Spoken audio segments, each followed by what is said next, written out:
یہ جو تائید اگر نبی کی روک نہ دے معصوم علیہ السلام، بس یہ جو نہ روکے نا، اس نہ روکنے کو تقریر معصوم کہتے ہیں۔ تقریر معصوم یہی ہوا کرتی ہے۔ بس یہ بھی ہمارے لیے فقہ کے اندر استنباط شرعی کے اندر ملاک ہے، اور تقریر معصوم بھی سنت میں داخل ہے۔ اجماع اور عقل کے متعلق عرض کر دیا کہ اجماع اور عقل جو ہے نا وہ کیا ہوتا ہے۔ اب یہ ہوتا ہے، سوال یہ پیدا ہوتا ہے کہ یہ جو فقیہ جس کے متعلق ہم نے کہا کہ یہ استنباط شرعی کرتا ہے، احکام کو اخذ کرتا ہے، دوسرا شخص جس کو یہ استنباط نہیں کرنے آتا، جس کو یہ اخراج نہیں کرنے آتا، جو اسپیشلسٹ نہیں ہے، وہ کیا کرے؟ تقلید کرے۔ یہ کہا کہ اس کو تقلید کرنی چاہیے، وہ اس کی پیروی کرے، اس کے کہے ہوئے، اس کے بتائے ہوئے نسخے کو پر عمل کرے۔ بس ہر مکلف، ہر وہ فرد جو درجہ اجتہاد تک نہیں پہنچ سکتا اور طریقہ احتیاط کو بھی نہیں جانتا، اس کے اوپر واجب ہے کہ احکام مجتہد سے تقلید کے راستے سے حاصل کرے، یعنی اپنے اعمال کو اس مجتہد کے فتویٰ کے مطابق انجام دے، اس اسپیشلسٹ ڈاکٹر، اس اسپیشلسٹ فرد کے نسخے کے اوپر اپنے علاج کو، اپنے مرض کو، اپنے زندگی کے مسائل کو انجام دے۔ یہ تقلید کہلائے گی۔ اب سوال یہ پیدا ہوتا ہے کہ آیا تقلید ہمیں کہاں کرنی چاہیے؟ تقلید کہاں ہوتی ہے؟ اس کا مقام تقلید کیا ہے؟ عام زبان میں کہتے ہیں تقلید فروعات دین میں ہوتی ہے۔ نہیں بابا، تقلید فروعات دین میں نہیں ہوتی، فروعات دین کے مسائل میں تقلید ہوتی ہے۔ فروعات دین خود کے اندر، فروعات دین جو ہیں ان کے اندر تقلید نہیں ہوتی۔ نماز، اس کے اندر تقلید نہیں ہے کہ نماز جو ہے نا وہ واجب ہے یا واجب نہیں ہے، نہیں، اس کے اندر تقلید نہیں ہے۔ تقلید نماز کے وجوب، واجب ہونے اور واجب نہ ہونے میں تقلید نہیں ہے۔ کس طرح مجھے تکبیرۃ الاحرام اللہ اکبر کرنا چاہیے، کس طرح مجھے جو ہے نا قیام و سجود و رکوع کرنا چاہیے، کس طرح تشہد پڑھنا چاہیے، اس کے اندر تقلید ہوا کرتی ہے۔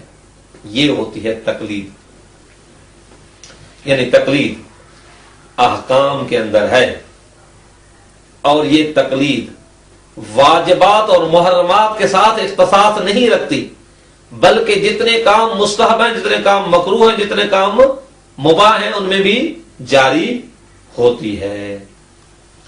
یعنی تقلید ان باقی مستحبات، مکروہات اور مباحات میں بھی جاری ہوتی ہے۔